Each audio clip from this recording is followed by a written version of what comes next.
biragoye ko Kristo yagira umukumbi mwiza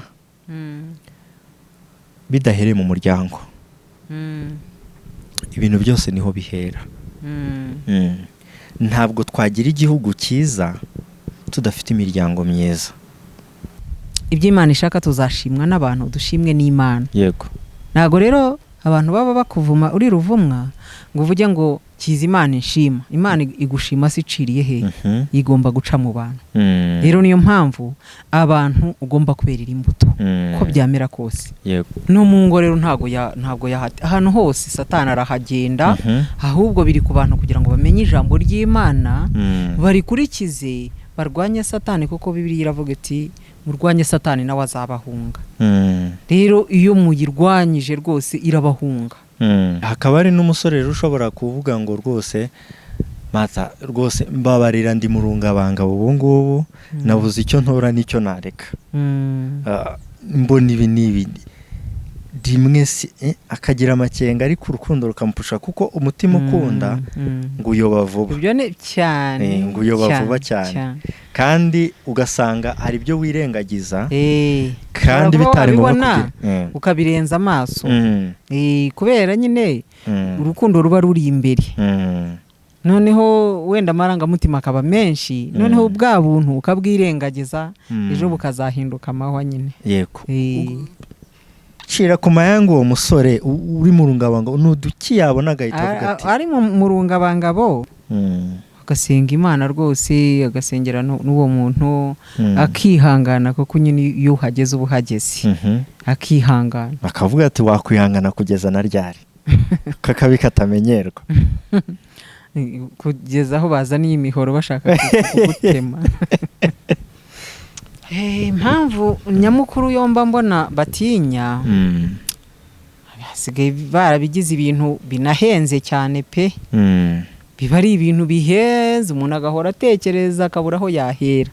Wenda n'umujeni wiberaho mu buzima bworoheje, yatekereza ibintu bisigaye biriho by'ibitwiko bihambaye. Mu by'ukuri hari nabo tujya tubiganiraho tukavuga ngo tuzabwira abantu rwose ibintu by'ibirori babice, ahubwo ibi birori ugasanga ngo ni igikwe, ngo umuntu yakoze igikwe. Ibi bintu babikureho kugira ngo umuntu yoroherwe. Burya ngo mu gihe cya Covid abantu bari kumunenga, bagakora akantu rwose, ariko icyangombwa si imibare, icyangombwa ntago ari ugukandagira isi. Mukandagira isi mugaspending ibintu byinshi, kandi ubuzima hariya bubategereje muri abo. Inkuru nziza TV. Twongeye kubasuhuza abakunzi b'Inkuru Nziza TV. Amahoro y'Imana akomeze kubana namwe aho muherereye mwese. Uri kutwumva uryamye, hereza Imana icyubahiro. Niba wicaye, komera Imana amashyi. Niba uri no kugenda, ndakwifuriza urugendo rwiza, gerayo amahoro. Kandi niba uri no kutwumva urwaye, reka nkubwire ngo komera kandi wihangane, nta kitagira iherezo, ibintu bizagenda neza, umere neza. Kandi niba nawe wishimye n'ukuri, reka ibyishimo ufite ubisangiza abandi, kugira ngo uwo munezero ugere no ku bandi batawufite, ubere umugisha abandi. Iyi ni Inkuru Nziza TV rero, nta kindi kitugenza no kubahereza inkuru nziza, no kubahereza abantu mukunda. Turabizi ko mudukunda, twongeye kugendererwa na Mata, muramukunda, mwaramukunze rwose, murabitugaragariza. Niyo mpamvu rero tugomba kubahereza ibyo mudukundira. Yego. Ndakwifuriza kumererwa neza rero, niba uri mu Rwanda, muri Afurika muri rusange, uri Burayi, Europe, Asia, Amerika, ukabasha kutwumva rwose, n'ukuri ukaba wumva ikinyarwanda, reka nkubwire ati hobe hobe hobe, abiwacu muraho murakoma. Yego. Batameze neza? Meze neza. N'ukuri rwose twongeye guhura kugira ngo twongere tuganire ibyiza. Mina ko mbona nta kamurare. Morale ihoraho, ntago cyangwa njya nyemerera kumanuka. aka kaviyo ko kuri gigs dukoreraho ibiganiro ndabona kakurangaje urabona ukuntu ari heza. aha hantu byo hararangaje pe abafite ibyiza nyaburanga. Nkugejeje ahantu ntakugezaga ubu ngubu urabona ukuntu ari heza muri aya marembo. Cyane cyane mubwire abanyu barusheho kuhazana ibirori rwose habereye ijisho. Tugiye no kuganira ku bintu bijyanye n'ibyo rwose niba uteganya ubukwe wana rwose nyabuna kuri iyo nimero muri description wampamaga unyuzeho noneho ngiye ibiciro rwose no kubihananura tukaguhereza ibirori byiza kandi mukanantumira yewe mukanantumira tukabutaha dore rwose dore nahangaha muba mwabikuye rwose bakagusiga inyuma. Rero kwifurije rwose ikaze. Amen. Kandi ikaze hano urarihorana bamaze kukumenyera nta mpamvu rwose ni ibintu byiza cyane. Rivuga butumwa se ndimo kugushoramo urabona riri gutanga umusaruro mu buryo bw'inoze cyane. Impamvu ritanga umusaruro tuba duhagaze mu ijambo ry'Imana. Gukora no kw'Imana ariko twebwe yaratubwiye ngo tugende tubiba tugende dutera imbuto. Tugende dutera imbuto hari aho izagera ikamera nigwa mu butaka bwiza izamera. Ubwo rero icyo nakwifuriza abatwumva abadukurikirana nuko bahinduka ubutaka bwiza bahinduka urutare ngo nigwaho yume ntibabe babandi zazindi zaguye ku nzira inyoni zikaza n'ibyisi bikazitwara cyangwa se ugasanga ufite amahwa menshi agahita aniga ya mbuto ntiyeri. Gusa asanga ari ubutaka bwiza buteguye imbuto ihite imera kandi ibyare n'izindi nyinshi. Cyo nabasabira. Yego. Abana bawe babasha kureba ibiganiro byawe? Barabireba. Kumva baranezerewe cyane kuko bazi ko ubutumwa ari ubwanjye kuva kera bazi ko mu by'ukuri bakuze babireba mbirimo. Mwana yahura n'ikintu aho ariho hose nubwo cyaza kuri televiziyo kirimo ubutumwa ngo ibintu byawe biraje bakampamagara.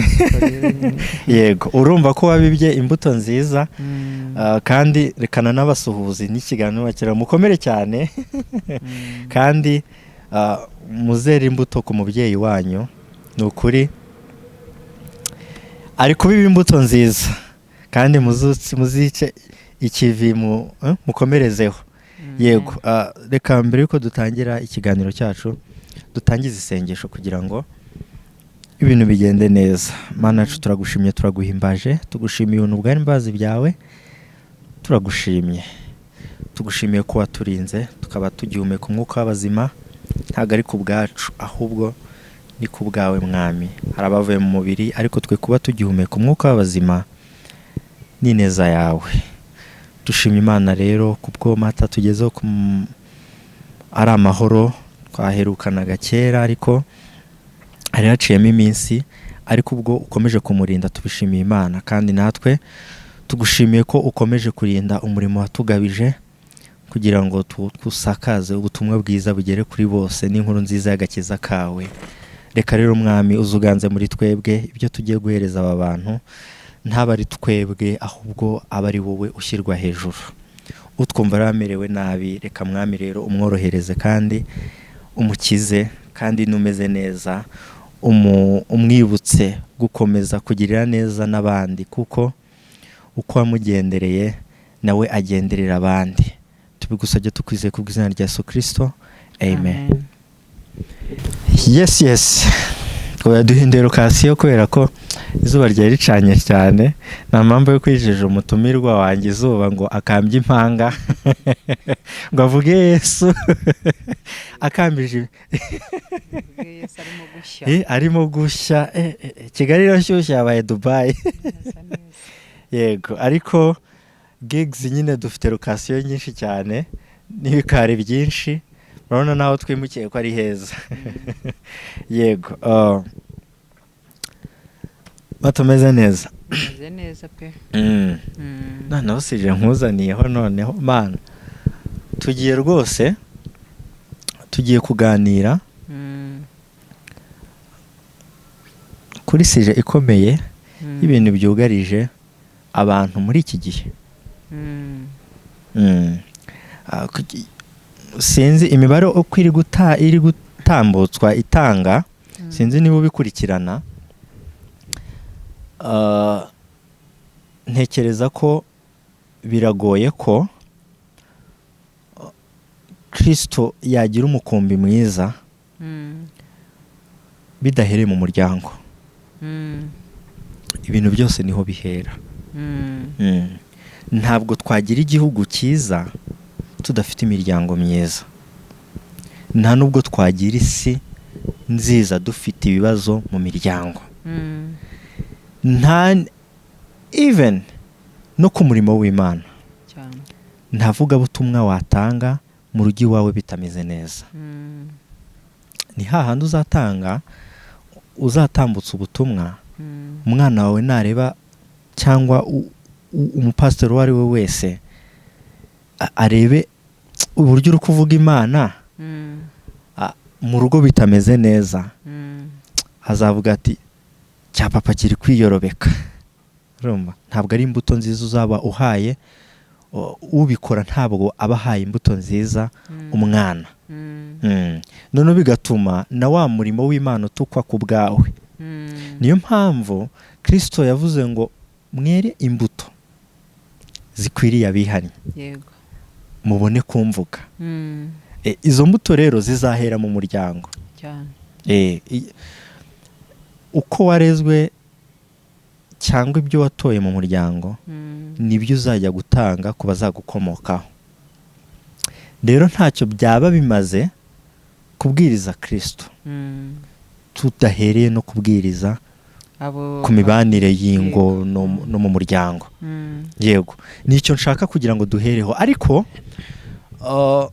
mu kiganiro cya mbere twahereye kuri bwa butore n'uburere. Ndabyibuka ikiganiro twagikoranye bwa mbere niho twahereye. Rero kuvuga mu rugo, mu rushako rw'abantu rw'ingo, nta ibijya gushya birabanza bigashyuha. Kandi buri inzu kugira ngo uyibone ihagaze igira fondasiyo. Reka ntiduhite twinjira in deep mu muryango, ahubwo duhere aho bihera kugira ngo mugere mu muryango. Yewe, fondasiyo y'ubutumwa aho buhera. Butumwa, kubwiriza ubutumwa iwawe bimeze nabi, ubyumva ute mu buryo buri spiritual? Nyine ntabwo wareka kubuvuga keretse ari wowe nyirabayazana, uba ugomba guceceka. Ariko niyo waba urimo guhura na challenges, ntabwo wareka kuvuga Imana yawe, ukomeza uhamiriza Imana yawe, usengera n'ibyo ngibyo byo urimo gucamo. Ibitameze neza ubisengera ngo Imana ibitunganye. Ariko niba uzi ko ari wowe urimo kubuza isi amahoro, wagombye guceceka. Yego rwose, niba ubona ko utarimo kwera imbuto mu bantu, utarimo kwera imbuto mu burimo mu bubana nabo, wagombye guceceka rwose. Ariko niba hari umuntu urimo guhura n'ingamba zisa gutyo, atari we wazizanye ahubwo ari ibimuzaho bimutagetinze, ntago yagombye guceceka. Agomba guhamya Kristo anasenga kugira ngo Imana igire gute imutabare. Ariko nyirabayazana we ubu nguwo muri make ubangamiye isi, yagombye guceceka. Yagombye ijambo ry'Imana rikabanza rikamukoramo umurimo, akabana n'abantu nk'uko biri tubwira ngo tubane n'abantu. Nitwizera Imana, nidukora ibyo Imana ishaka, tuzashimwa n'abantu, dushimwe n'Imana. Yego. Ntago rero abantu baba bakuvuma uri ruvumwa ngo uvuge ngo kiza Imana inshima. Imana igushima si iciriye he, igomba guca mu bantu. Rero niyo mpamvu abantu ugomba kuberera imbuto ko byamera kose. Yego. Waba bikikugoye ukabura uri ahantu urabisengera, waba utazi gusenga, nyine nta butumwa watanga utaramenye ijambo ry'Imana. Uko bimeze. Turareba ibyo byose byugarije imiryango. Ese bipfa biterwa n'iki, byishwa n'iki? biterwa nyine nk'uko satani atajya abura kwigaragaza ahantu hose. Niba satani no mu matorero n'ahantu ntahadatinya, no mu ngo rero ntabwo ahantu hose satani arahagenda. Ahubwo biri ku bantu kugira ngo bamenye ijambo ry'Imana, barikurikize, barwanye satani, kuko Bibiliya iravuga iti murwanye satani nawe azabahunga. Rero iyo muyirwanyije rwose irabahunga. Yego. None se nk'ibyo twavuze ko byo kwererana imbuto, niba aho bitagenze neza, arega amakosa turi abantu, wese ntawe utakosa. Ariko se mu gihe utewe urwanya ute? Mu gihe utewe ukuntu urwana, muri make mugomba kuba nyine muri abantu bahorana ubusabane n'Imana. Ibyo abo bantu nibo bazahita no kumva impanuro z'Imana bakazishyira mu bikorwa. Uwo aragiye guteshuka ati ngiye kuvuga ijambo rirengereye, kandi ntago ngomba komeretsa mugenzi wanjye, ahubwo reka ndireke agahita, cyangwa se nubwo ryaba ryamucitse ntawe udacikwa, rwose agasubira inyuma agaca bugufi. Yego. Akagira kumvira umwuka wera ntiyinangire. Akumvira umwuka wera, yakumvira umwuka wera agashaka amahoro. Bibiliya iravuga ngo mushaka amahoro muyakurikire. Hariho kuyashaka, hariho no kuyakurikira ukayagenda inyuma mpaka. Icyo gihe rero niba habayeho kwibeshya, niba habayeho kuba watomboka ukavuga ijambo ridakwiye kuri mugenzi wawe, kandi mu by'ukuri utagomba kumukomeretsa, saba imbabazi, ntacyo byaba bigutwaye. Saba imbabazi kandi usabe n'Imana imbabazi. Mubungabunga amahoro nk'ikintu cy'agaciro, Imana izabana namwe. Imana iba ahantu hagira amahoro, cyane ko muba mwaranabanye mukundana cyane rwose. Rero icyo muba mupfana kiba kiruta icyo mupfa cyane. Niyo mpamvu buri wese aba agomba kugira inshingano kugira ngo yimakaze amahoro, mbese amahoro ariyo abanza. Amahoro rero yattractinga Imana cyane. Ni ibintu byiza rwose. Ibyo rero bigenda bispreadinga abantu gutinya kuba bashaka, kuba jene, bitewe na za mbuto twaherewe tuvuga. Yego. Izo mbuto umujene utarashaka cyangwa uri hafi gushaka yagakwiye kuba yitwara ute? Yagombye kwitwara neza kandi agasenga Imana.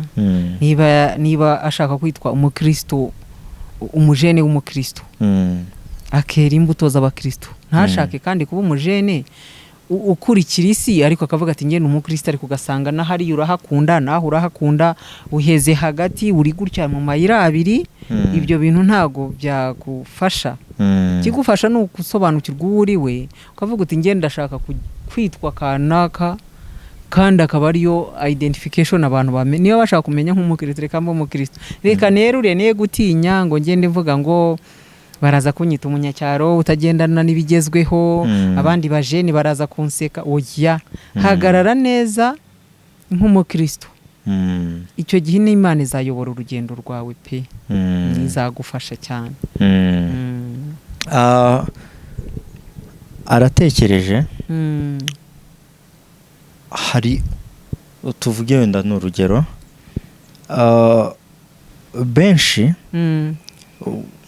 umuntu mukuru ugira buganira nabo, sibyo? Hari n'abaza bakakuganiza, bakagira ibyo bagukeneraho nk'inama. Natwe duhura n'abagiye batandukanye tuganira, ariko ikibazo gishobora gutera ayo makimbirane cyangwa kwererana imbuto bitagize, ikintu ndamubaza ngo ese ni ibintu bije ako kanya cyangwa ni bya bintu bimwe wagiye ukerensa ukabona nibyo bikuze? Akabwira ati ariko uzi ko ari byo,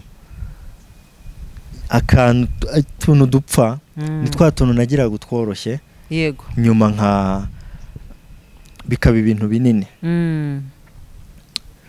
Ni iki umuntu umujene ugiye kurambagiza kugira ngo atazagira wenda twa tuntu agira, yagakwiye kwitwara ate? Utuntu yagombye kureba, nyine kuba akaba umunyamakenga akavuga ati iki kintu nukibona ukabona bimeze gutya, reka duhere wenda ku mukobwa. Duhere ku mukobwa hanyuma tukurikizeho n'umuhungu. hari ibyigaragaza, hari ibintu biba byigaragaza. N'ubu uhura n'umukobwa akuriye muri famiye ikunda ibintu by'indagu, nawe uzabibona, ntabwo bishobora kwihisha, ariko uko uba umunyamakenga uzabibona. Niba ushobora kumva indagu ntayumve icyo ari cyo, uduti two mu bapfumu uzatubona, ariko ako kantu numva ari ikimenyetso kibi.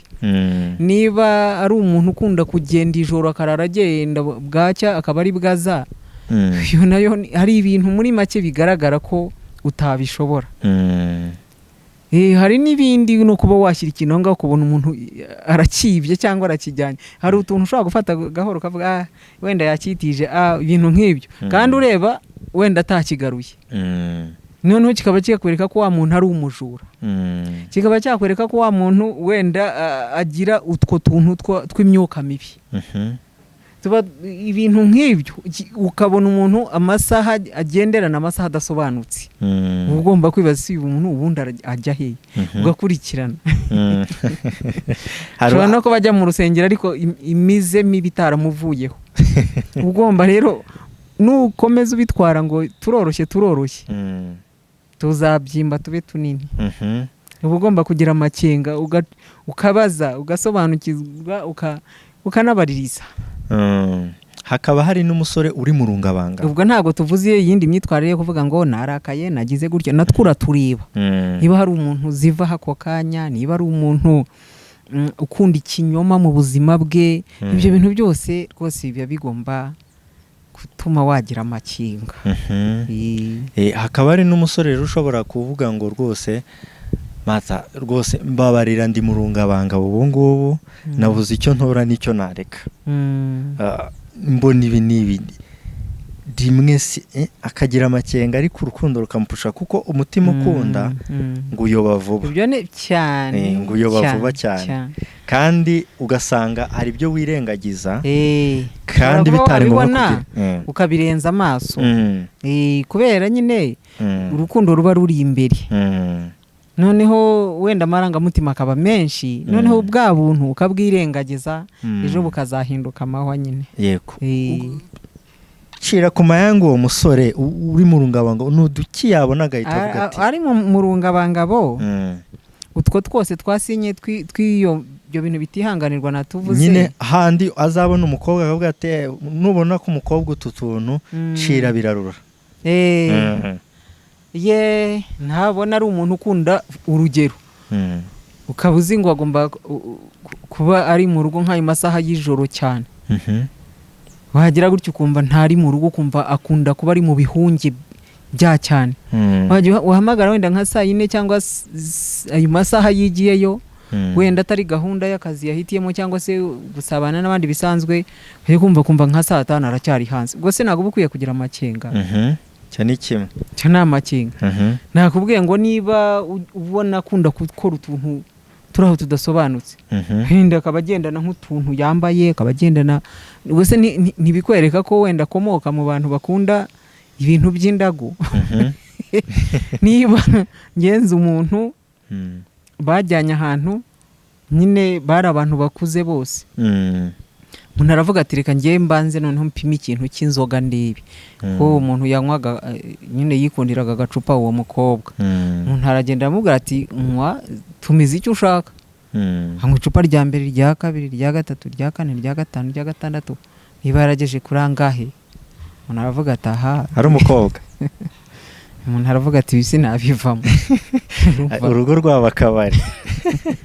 Ko rero hari ibintu nyine bigaragara, uretse ko nyine amarangamutima yajemo, hari nyine umuntu yagenda abitwikira, ariko iyo atabitwikiriye rwose akaba ari umuntu uri open, hari ibyo wabona nawe bikagutera amakenga. hari umumama yarambwiye ngo niba ari ikintu kintera ubwoba, ngo umugabo wanjye aracecetse, ku buryo bintera ubwoba, ndamutinya urumva. Baramutinya ngo ahora acecetse, ngo ntiwabona ngo yarakaye, ntiwabona ngo yishimye, mbese ahora yikanga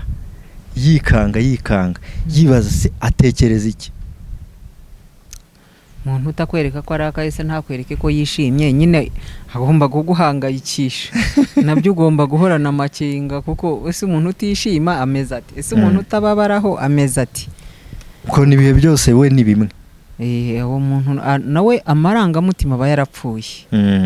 Aba afite ikintu cyishe amarangamutima rwose. Ibintu byose bigira inkomoko.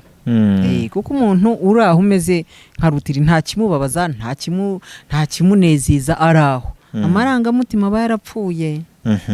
Aba yarapfuye, ugomba ahubwo kuba wamuprovoka cyane kugira ngo uyabyutse. Noneho niba adaseka, zana ibisetsa bya cyane. Niba noneho ubona nanone wakoze ikintu kibi ukabona ntarakaye, umuserure umukureyo, ariko utarimo kumuhemukira, utarimo kumukorera nabi, ariko urebe. Niba ubona yimereye gutyo atariyakitinga cyangwa ngo abe yakora ikintu cy'ubwicanyi kubera ko wenda aryamiye amajanja, ngo uvuge ngo aryamiye amajanja azaturika, akaba ari umuntu wabaye gutyo wamugaye muri ubwo buryo, navuga ko rukumugara. Ukabona ko nta kandi kabi kari inyuma. Ubu rwose ntacyo yaba gutwaye, ahubwo wowe byasaba ko umurwaza ukagenda uzura ya marangamutima ashobora kuba yarishwe n'ikintu runaka, n'ibikomere runaka cyane rwose. Noneho ukamenya uyu muntu nuko ameze, ntabwo yakora ikintu kibi, nta kaga yazana, ariko ameze nk'igiti, cyane ko ari wowe umwuzuza nyine. Noneho gerageza mu bushobozi bwawe, gahoro gahoro, niba ari umunyamahoro wicecekeye wumye, ugerageze ucukumbura amarangamutima ye, ugerageze kubyutsa imyakura ye, mbese niko nabyita. Naramubwiye akore ibyo ngibyo uvuze, ariko yarambwiye ati ntako nageze ngo hari n'igihe tujyana tugasohokana tukagenda ahantu nyine hari nuza. Akunda kuba yibereye mu rugo iyo atari mu kazi. Yego. Mbese ntakunda ku buryo handi mwicara avuga ati ndumva nshaka kwisubira mu rugo. Haba hari impamvu, hari umuntu udakunda hanze pe. Ibyo ntago navuga ngo ni ikintu kibi. Niba ashaka kwibera mu rugo, ahubwo hari ubundi se ugenda wiruka hanze. Rero akaba hari n'umusore we yaransekeje cyane, arambwira ngo ngiye nkundanye n'umukobwa, ngo nkabona ngo tumaranye ukwezi, nkaba ntarumva ngo atambwiye ngo numve ngo nk'ijambo rimbwiye ngo ati ngo ngiye nko muri dushe, ngo cyangwa mvuye nko muri dushe, ngo mpita avuga ngo umuntu ni umunyamwanda. Nyine ukumva umuntu nyine ibintu byo gukaraba nta hantu urabyumva bivuga mu gihe mwari mwavugana, nta gashweshwe bakubwira ngo agiyeyo cyangwa ngo avuyeyo. Ahita agira yego. Abajene muri iki gihe bakomeje gutinya kuba bashaka. Urabona imbogamizi ari izihe zituma batari gushaka? Impamvu nyamukuru yomba mbona batinya, hasigaye barabigize ibintu binahenze cyane pe. Biba ari ibintu bihenze, umuntu agahora atekereza akabura aho yahera. Wenda ni umujeni wiberaho mu buzima bworoheje, yatekereza ibintu bisigaye biriho by'ibitwiko bihambaye. Mu by'ukuri hari nabo tujya tubiganiraho tukavuga ngo tuzabwira abantu rwose ibintu by'ibirori babice, ahubwo ibi birori ugasanga ngo ni igikwe, ngo umuntu yakoze igikwe. Ibi bintu babikureho kugira ngo umuntu yoroherwe. Burya ngo mu gihe cya Covid abantu bari kumunenga, bagakora akantu rwose, ariko icyangombwa si imibare, icyangombwa ntabwo ari ugukandagira isi. Mukandagira isi mugaspendinga ibintu byinshi, kandi ubuzima hariya bubategereje muri abo. Ntufite umukobwa? Ndamufite. Yego. Kenshi majorite aba type benshi, kenshi ikibagira ni kenshi usanga ari wabo b'umukobwa. Nabyo birashoboka. Nabyo birashoboka. Niba akaba ashobora kuza akeneye ibintu byoroheje, sibyo? Akavuga ati ariko uyu mukutu uzanire ni gatike. Kumba gukora ikirori nk'abandi babyeyi. Cyane rwose. Impamvu rero ni nyinshi. Hari ababyeyi bashaka guhamagara inshuti zabo z'abanyacyubahiro, bereka isi banezerwa ikirori kinini ntawe ucyanga.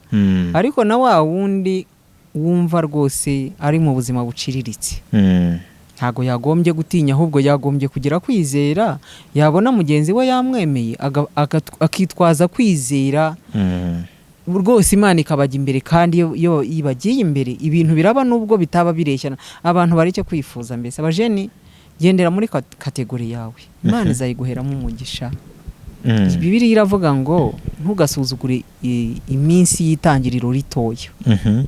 Tangira ukungana rwose, ntujye kureba, ntujye gukopera isi, ntujye kureba ngo kanaka mugenzi wanjye wo twiganye yakoze iki n'iki. Wowe hanga amaso Yesu, uvuge uti Yesu icyo nshaka ni urugo rwose, kandi urugo rwiza. Wowe rumpe ibirori, umpe ibyo nshoboye, kandi umpe n'ababimfasha, bizakunda. Abantu batinyuke bagendane kwizera, ye kuvuga ngo ubwo kanaka yakoze icya miliyoni zingahe se ubu ngewe nkaba ntafite na 500, bizagenda gute? Genda ukureshya. Ijambo ry'Imana yavuga ngo genda uko imbaraga zawe zingana. Iyi Mana ntahita guhera umugisha. Abantu benshi bahereye kuri zero, kuri zero nta kintu bafite inkweto imwe, bafite iki, hari n'ababitiye ariko ubu bageze kure. None se ukureba uko bimeze, urabona muri iki gihe bigoye ababyeyi bari babyumva. Ababyeyi nyine biterwa n'abari bo, biterwa n'abari bo rwose. Hari igihe wamuzanira umuntu akavuga ati sinzongeye no kumubona hano, urabona tureshya. Icyo gihe rero nabyanga, wowe uzamubwira uti jewe niwe nari nshimye. Naba ari umubyeyi mwiza wumva kavuga ati ariko se wowe niba wumva ufite ubushobozi wadufasha, ahubwo mu mwanya wo kugira ngo mpagarike, ubu urashaka ko nzijyana, nyine ukabisengera nawe ukamwumvisha. Niba ari umubyeyi mwiza azabashyigikire mwembi, ariko ntabasenye ngo avuge ngo ndashaka uwo kwa kanaka. Ashobora kuba atari we urimo umugisha wa mukobwa ashaka cyangwa wa muhungu ashaka. Cyane ko urugo ari bo bazarwigira, nibo bazarujyamo bombi. Twabonye n'abagendeye mu nzego zo hejuru ariko ntibyashoboka. Muri make genda uko imbaraga zawe zingana, ababyeyi bawe ugerageze kubumvisha, ubasaba umugisha wa kibyeyi, nabo babwira uti nimunshyigikire nanjye mbahesha icyubahiro, nta kindi.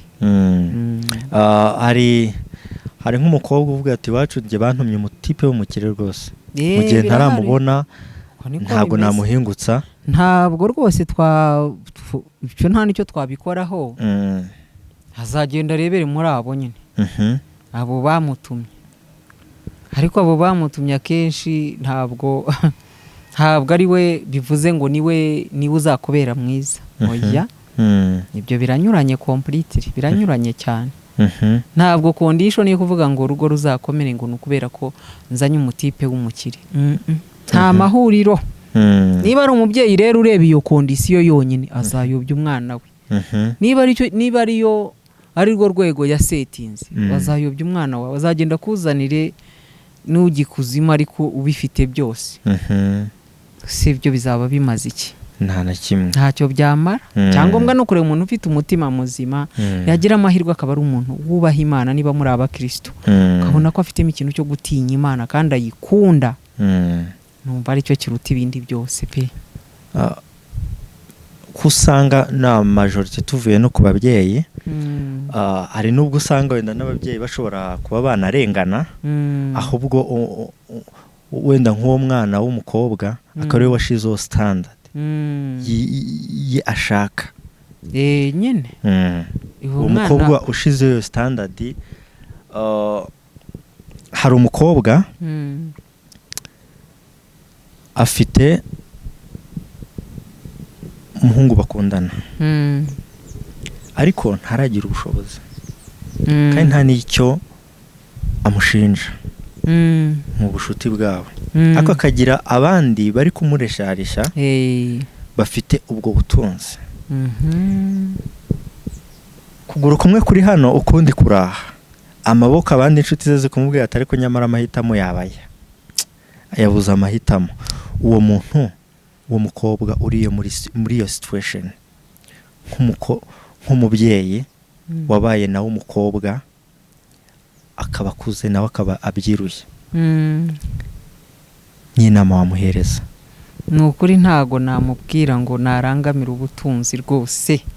Akakubwira ati ariko aho ngaho umubyeyi we garukiraho isi irakaze. niba abona uwo muntu w'umutunzi nawe afite umutima wa kimuntu ari umuntu, erega hari umuntu kuba ari umuntu ukamubona ko iby'isi bitamwambaye ngo bigende bimwambaye, ururimi avuga n'ingendo avuga ibintu byose ubona byose ari ibintu biri artificial, akaba amubonamo ubuntu, akamubona guca bugufi, wenda reka tureke kureba, reka tuve ku bakristo ubwo tujye mu buzima busanzwe. Ukabona umuntu aravuga ururimi rwumvikana, ntabwo yigira ukundi kuntu, yigenda yipirata ukuntu, kandi ukabona afite urukundo nyakuri rushingiye ku muco muzima. Urumva ntamubonamo ibyo ngibyo byashaka, hazagende nta kibazo, ntago abantu bahamagariwe ngo bazakurikira abakene. Boya n'Imana ntabwo ivuga ngo ngiye nkunda abakene, nyine irabakunda ntago ibanga, ariko ntabwo ari bavuga ngo bazajya mu ijuru n'abakene. Boya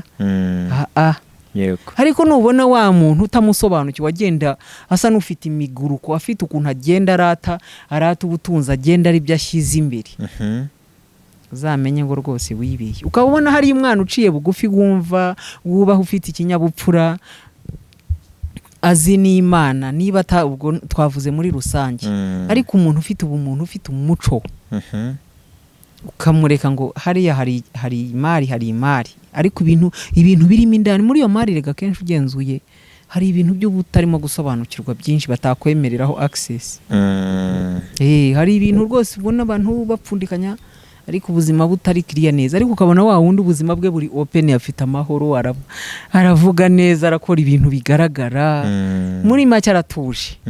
Nje kubwo amahoro y'urugo naguhitiramo uwo nguwo utarata ibintu, ariko ubona ari umuntu muzima. Ariko wa wundi rwose wigize ukundi, ariko akaba afite ibintu, ibyo bintu bizakuraza hanze nabyo. Agize ayo mahitamo, inshuti ze ziri kumubwira ngo ariko inshuti ntazazitega amatwi. Inshuta nyinshi baba bareba bene ibyo, baba ari abantu bakuriye muri iyi si, nyine muri uyu mujyi turimo, bashyushye, bagira gute, ari muri iyo peer pressure imumereye nabi. Urugero mbese urungano urumumereye nabi, bose barareba .com, barareba ibintu nk'ibyo. Ushobora kutabakuramo ikintu kizima. Baza umubyeyi wawe cyangwa se baza abandi bantu bubona bari serious, batari urubyiruko ruto, abantu bakuze, abari bubaza uvuge ati uriya muntu ameze gutya na gutya, ariko aratuje, ndabona avuga neza, ndabona akora ibintu bizima, arubaha. Ariko wa wundi ushaka kugira ngo umwubahe kubera ko yakweretse ibintu, navuga ngo naza akagutontomera kubera ko ari ibintu, ugendere muri iyo ritime, byo ntago byarama. Shaka umuntu mukuru, va mu bana. Hari umwami twabonye ngo umwami wa Isirayeli, Isa amaze gupfa, ni umuhungu wa Salomo. Noneho aragenda abaza abakuru, baramubwira bati, yari ari umuhungu mutoya nyine, ese aba bantu ubwoko bwa Isirayeli nzabuyobore gute, nzagire gute? Baravuga ngo nutwariza neza, mbese aba bantu nubafata neza, aba bantu bakuru, mbese abakuru b'imiryango, mbese imiryango ya Isirayeli, abantu bakuru ukabubaha, ugakora ibyo bakubwiye, ukabayobora neza, ukumvikana nabo, ingoma yawe izagenda neza. Ngo ariko nujya kubahinyuza ugashaka kubashyiraho igitugu, ntubumvire, ngo ibintu wumve ibyo abantu bakubwira, mbese ugendere ku nama z'abantu, wemere kugirwa inama. None ngo aragenda baza n'inshuti ze, inshuti ze zimutwara muri icyo cyo kuvuga ngo noneho hagira abandi baza complaining, bavuga ngo iso rwose ngo yatugiriye gutya, ngo dore yaradutoteje, nyine ngo hari abo yari yarafunze, agira gute. Noneho abajije babandi batoya, baramubwira ngo genda ubabwira ahubwo ngo noneho nge nzabarushirizaho. Aba ariko agenda arakora. Ba bantu bari barahuye n'akarengane, baje kugira ngo bapime uburyo azabatwara, bati noneho niba yarabakubise nge nzabarushiriza. Aza afite umutwe munini, amaze kugirwa inama n'urungano rwe, yanga inama z'abantu bakuru. Amaze kubabwira gutyo ngo abantu baravuga ngo ubwoko bwa Isirayeli ngo dupfana iki n'inzu ya Dawidi, bahita binjira mu nzu, baravuga bati nimumwihorere agende. Ingoma ye ntago yamaze kabiri, yahise ahura n'intambara kubera ko yanze inama z'abantu bakuru, agahitamo iz'urungano rwe. Abantu bakuru rero burya bazi ibintu byinshi, bareba kuri, ngo ahahirabura habo niho hareba kure. ariko muri experience maze kubona ku bakobwa majorite yego uraza kumbwira niba koko ari byo kuko wabaye we nawe uri umubyeyi benshi usanga kugisha inama yamaze afite kwifatira imyanzuro yego ugasanga nuko icyo ni ikibazo nyine gikomeye umuntu aza kukubwira ariko yaramaze kwifatira umwanzuro. Rero wowe uzamugira inama n'iyo myanzuro ushake kuyinjiramo nk'umubyeyi uti wa mwana we rwose iki kintu ndabona atari cyo, ndakwinginze ushake ni wenda n'abandi ba hafi ugerageza ibyo ubona nyine kuko ibyo uvuze byo ni ukuri kuko bana baza bafite imyanzuro kandi imyanzuro iyo ngiyo niyo uteje ikibazo pe. Ariko n'ababyeyi simvuga ngo ntibakwibeshya kuko hari igihe umuntu azayishyizeho indi sura akakwereka uruhande rwe ashaka yishushanya yiyoberanya. Wowe uzagerageze nk'umubyeyi mubwire amahame nyayo, ugerageze no kubishyiramo imbaraga wifashishije n'abandi bajyanama ba hafi, wenda naba ari uwumva unabisengera Imana izamuyobora hakwiye. Hakaba hari n'undi mukobwa rero ari mu rungabangaba afite wa muntu ufite ubushobozi ariko mu by'ukuri ntabwo amukunda, mu marangamutima ye ntabwo amukunda, ariko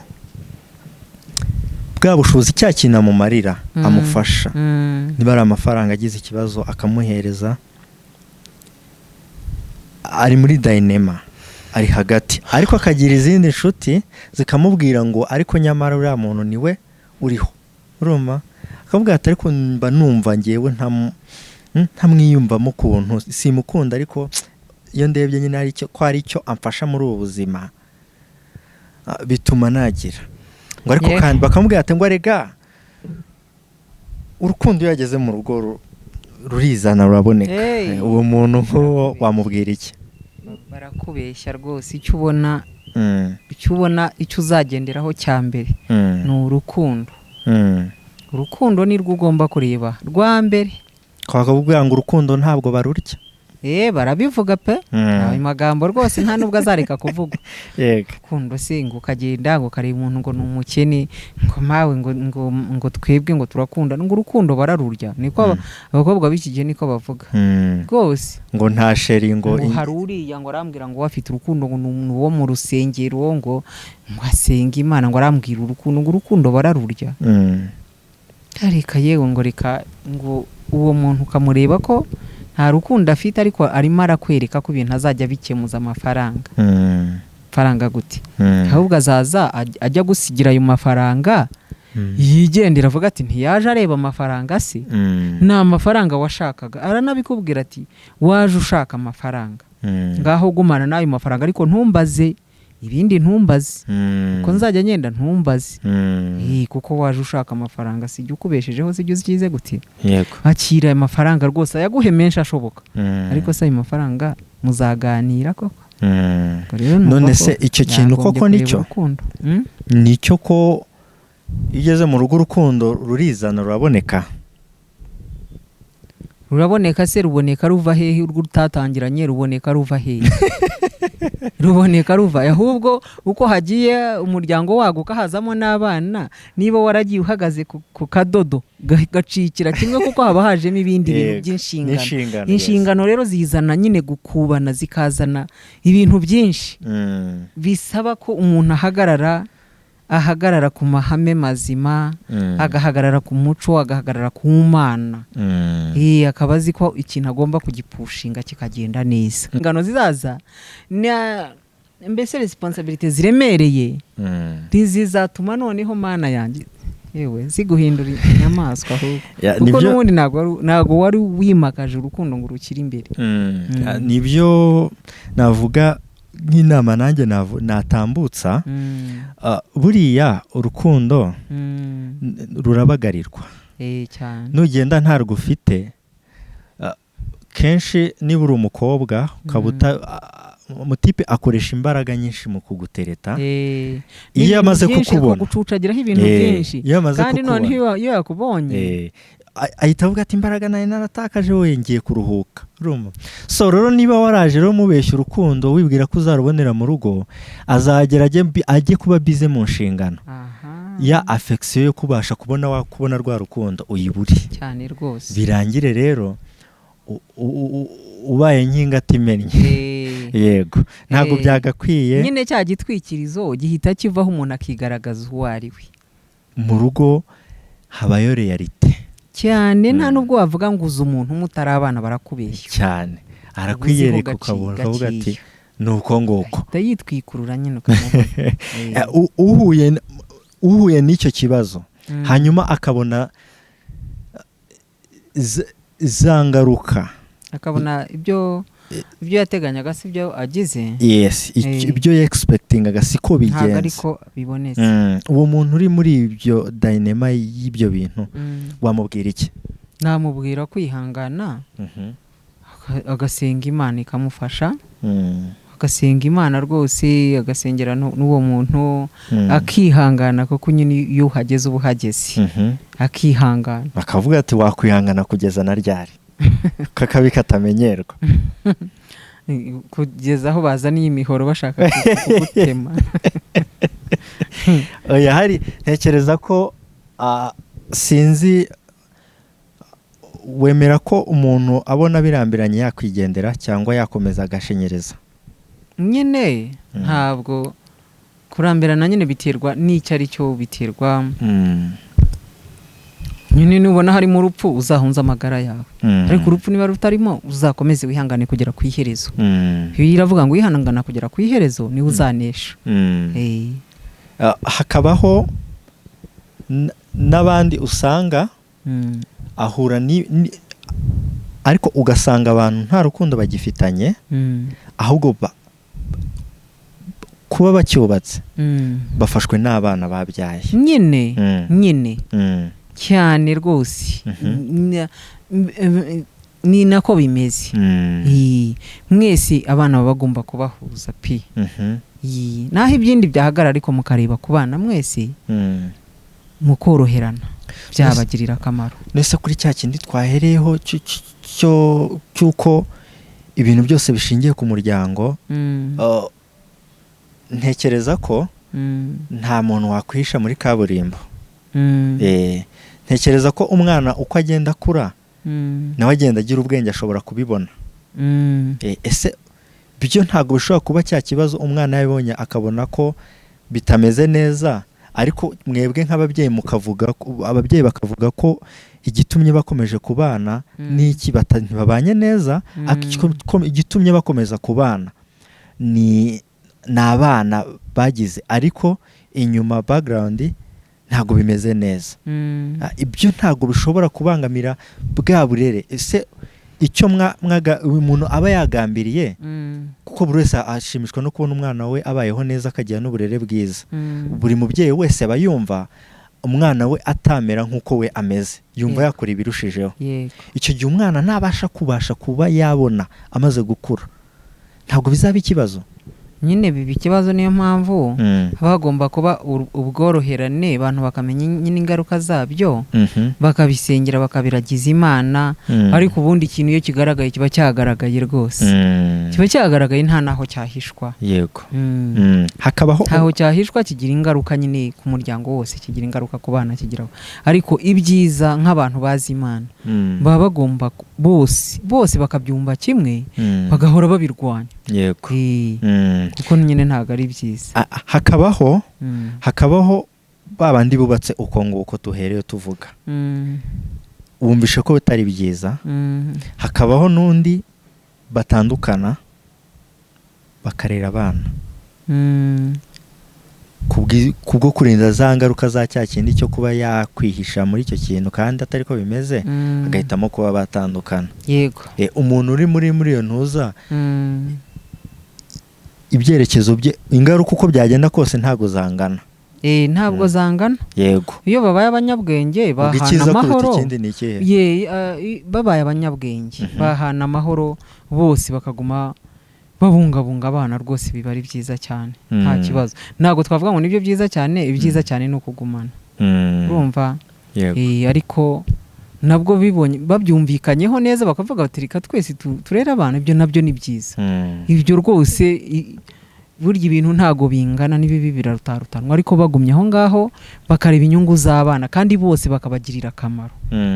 Numva abana bazabibashimira kandi bagakura babakunda, ibyo nta kibazo rwose. Yego. Ntekereza ko impamvu tuba tuganira gutya, abantu badukurikirana ni abantu batandukanye, baca mu kandi bareba bari ahantu hagiye hatandukanye. Ntekereza ko kuganira hari ibyo agenda yungukiramo no mu myanzuro yateganya kuba yafata cyangwa iki, yavuga ati garukira aho ngaho, cira birarura, ntago ari ngombwa ko wakora gutya, genda gutya niba bimeze gutya na gutya. Yego.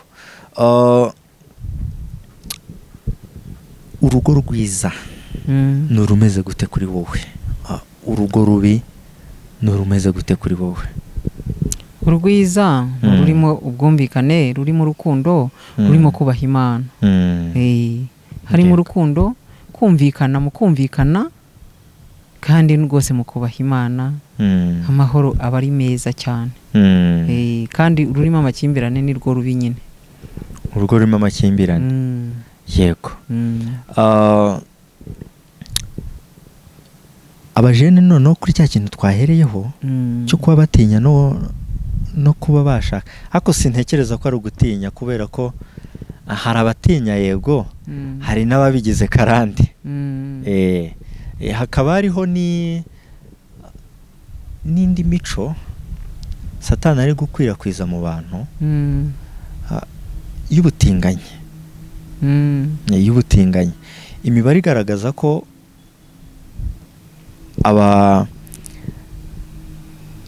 abari n'abategarugori ni benshi kurusha abagabo. Yego. Urabona ibi bintu byo kwinjira muri ibi bintu byo bitazagira ikibazo muri ibi bintu byo kuba abantu batashaka? Nyine ni ikibazo gikomeye cyane. Ni ikibazo kibangamiye isi yose. Kibangamiye isi kuko ni umwuka wa Satani. Wa wundi wahereye kera iyo ngiye muri za Sodoma na Gomora. Kuko rwose icyo gihe turabibona ngo mu gihe cya gihe bari bagiye gutwika i Sodoma, nibyo bintu byari bihari. Rero ni umwuka wa Satani. Ni umwuka ushaka guca urubyaro, abantu babeho bahinduka nk'inyamaswa, bahinduka kahebwe, kubera umwuka wo kutumvira Imana uba warabagwiriyemo, bagatangira kwihangiraho iby'Imana itahanze, bakanyuranya n'Imana burundu. Ni nko mbese guhaguruka ukavuga uti nanjye reka ndeme ikintu kitaremwe, kitabayeho. Rero icyo ngicyo cyafekitinga imiryango, cyafekitinga itorero, cyafekitinga igihugu. Icyo cyuka ni icyuka cyavuye kuzimu kuza kwica no kurimbura. Kwica no kurimbura. Nta musaruro urimo, ahubwo ni dayimoni gusa. Kandi ikindi bisozana mbese ni urupfu ruba rwaje.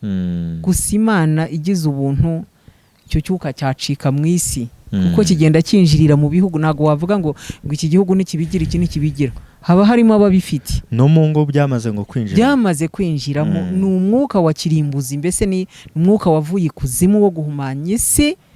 Ni nabyo bimanura uburakari bw'Imana. Tuba tugomba rero kubisengera nk'abantu bamenye Imana, bigacika burundu.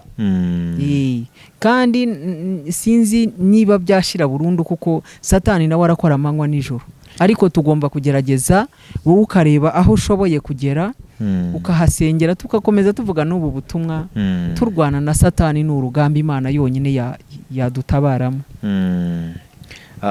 Benshi bagenda bashakira amahoro ahatari. Ntekereza ko kugira ngo iby'isi biyobowe n'abisi cyane, iri control cyane, ku buryo Imana ntabwo uko yaturemeye iyi si kugira ngo tuyiberemo ubuntu, ariko abantu nitwe twayishizeho ku buryo tutagomba gusaranganya iyi fi. Iyi si ntabwo tugomba, yaduhaye inzira yoroshye, twe twihitiramo inzira y'amagorwa yo kuruha no guhirimbana no kubira icyuya. Twanze inzira yoroheje, inzira y'Imana. yego. Rero uko tugenda tuyijya kure niko tugenda twigerekaho amabuye. Naho ubundi inzira yayo yo Edeni bari bahawe byose ibihari bigomba kubatunga bihari, ariko bagiye gutandukira niho umuruho waziye mu isi.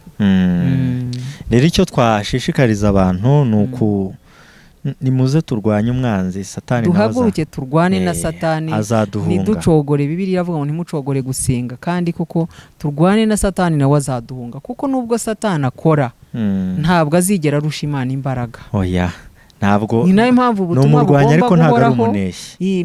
Ubutumwa bugomba guhoraho, tugasenga ntiduhweme ntiducogore, kuko umwanzi nawe arakora amanywa nijoro. Ariko niduhaguruka natwe, abazahagarana n'Imana izabaneshereza pe. Izababera ubuhungiro, izabakingira amababa yayo, hari ibitazabageraho. Hari ibitazabageraho abantu bazi Imana. Tugana ku musozo w'ikiganiro cyacu, twibanze ku bajene aho bari n'aho bagana. Niki wabwira umujene uri wese? Itware gutya kugira ngo uzabe umupapa mwiza ubereye urugo rwawe. Ko arega buriya nubwo umuntu agera bikaba bibi, ntabwo aba yaragiye yifuza ibyiza, ariko ibyiza ntawe ubyanga, ahubwo arabibura. Niki wabwira ati mujene, niba uri umusore ukaba wifuza kuba umupapa mwiza, abana bawe bazavuga ati turi proud yo kuba twarabyawe nawe, itware gutya. Niba uri umukobwa ukaba ushaka kuzaba umubyeyi mwiza, uzabyara abakobwa bavuga ati twifuza kuzabaho nka mama wacu, itware gutya. Yego. Mbere ku bahungu, mpereye ku bahungu, bagomba kutirukankana n'iyi si turimo, ngo birukankire iby'isi, ni naho bahurira n'iyo myuka yatatse isi. Abantu bakakubwira bati hano hari ibintu, hano hari amafaranga yihuse, ntabwo uzi igihetse ayo mafaranga. Genda gahoro, umva impanuro z'ababyeyi. Burya impanuro z'ababyeyi zifite uruhare runini cyane. Umubyeyi aba yarabonye ibintu byinshi, kandi niyo waba udafite umubyeyi akaba atakiriho, wabona umuntu ukubyara rwose uciye bugufi ukamenya ko ukeneye umuntu mukuru wakubyara. Muri famiye atabonetsemo, itorero rirakubyara pe. Itorero burya n'umuryango wa hafi cyane. Niba rero usanze uri imfubyi, reka kuvuga ngo njye ndi imfubyi reka nikorera ibyo nishakiye. Oya, ubaha abandi bo muri famiye. Niyo haba hatari mwene wanyu, hari inshuti ya bene wanyu. Gerageza guca bugufi, genda wiguruka nk'ufite amababa. Iyi si ko muyibona ibiriho byahozeho kera, ntabwo ari wowe uzahangaho ibishyashya. Urumva? Yego. Ntabwo ari wowe uzahangaho ibishyashya, bihora bihinduka, bihora bigira gutya. Genda gahoro, cunganwa n'ubuzima bwawe. Ariko icyangombwa cyakuyobora cyane ni ukumenya Imana. Kubaha Imana nibwo bwenge, kuva mu byaha nibwo kujijuka. Nuva mu byaha ukirinda icyaha, ukavuga uti reka ngende uko Imana ivuga, nukuri amahoro azaba agutegereje. Ariko kandi niwanga, Bibiliya iravuga ngo nimwumvira muzarya ibyiza byo mu isi, ariko nimutumvira mukagoma muzaribwa n'inkota. Inkota rero ni nyinshi. Yego. Inkota ni nyinshi, ntabwo ari ya yindi zagura hariya muri kenkayori cyangwa mu isoko ngo inkota ikurye. Yayo ngishobora no kutakurya, ariko hakaza iyindi nkota. Hakaza inkota y'indwara, hakaza inkota y'ubwo butinganyi, kubera ko wanze kumva, wanze kugenda gahoro, urashaka ibya vuba. Inkota ni nyinshi, ariko kubaha Uwiteka nibwo bwenge, kandi kuva mu byaha niko kujijuka. Nta muntu uzakubwira ngo arajijutse kandi ubona ari mu byaha, ntabwo bishoboka. Nubwo zaba yize amashuri angana gute, ntabwo byakunda. Kandi niba ubaha Imana n'ukuri izayobora intambwe z'ibirenge byawe. Iyo niyo nama nabaha, ubundi bakareba ibintu muri make bakagendana umutima wa kimuntu wo guca bugufi no kumvira impanuro z'abakuru ukagerekaho n'iz'Imana. Ndumva aribyo byafasha umujeni w'iki gihe. Ku bakobwa nibumvire ababyeyi babo, nibumvire ba mama babo, reka gushaka kwigira uwadanje ngo werekane ko ari wowe uzi bigezweho. Umubyeyi wanakubwira ati mama, mwana wanjye ko ndeba wambaye nabi, ha mama erega mwebwe ibyo byari igihe cyanyu, kandi ubwo arabona ko uwo mwenda ukojeje isoni. Kavuga mama reka mwe muri abaturage rega ni mwiza, ugatangira kumubwira indimi z'amahanga, wenda yizi ikinyarwanda ugatangira kumucurika mu ndimi zindi ngumwereke ko wize kandi ari wowe wakwigishije, ugatangira gutana umusuzugura. Biravuga ngo mwubaha ababyeyi banyu kugira ngo muzashobore kurama muri iyi si. Iryo ngo niryo itegeko riri kumwe n'isezerano. Mwubahe kugira ngo muzarame muri iyi si. Umuntu uzasuzugura ababyeyi, umuntu uzabaca amazi akabagaya akavuga we ntacyo umaze, akakubwira ntiwumve, ukahora umutesha umutwe, uba urimo gukata imyaka yawe, uba urimo kuyihina vuba cyane, ntabwo waramba rwose. Ushaka kuvuga uti ngiye ko naringejeje 40 ingahe, ntabwo izarengaho pe. Iryo ni hamwe ngo ni itegeko rihetse isezerano. Niko ijambo ry'Imana ritubwira. Rero ihame ni iryo, umvira ababyeyi bawe. Niba udafite umubyeyi ukubyara, umvira bandi ugendere ku muco nyawo, ureke guhinda. Umuntu aragenda akihindura isura ukabona yahindutse nk'ikisi, ugasanga Perezida niwe yavuze ngo ni nk'imikororombya kagira ngo yakubiswe n'inkuba. Umuntu aragenda akihindura ukuntu, akagenda ukuntu, akambara ukuntu, agapfumura ahantu hose hashoboka, ku maso akahashyira ibyuma, akagenda ameze kareba ukavuga si uyu muntu harya arashakisha umunezero, arashaka gutwika, arashaka iki? Ukabona muri make nta gatuje, yabuze amahoro, yabuze icyamufasha. Yesu yaravuze ati niba mwari muzi icyabahesha amahoro. Kuko uyibona umuntu yagerageje ibishoboka byose bikanga, aba akwiye kugarukira Imana. Erega ubuzima ni nk'ikizeru, tugenda tugaruka aho twavuye.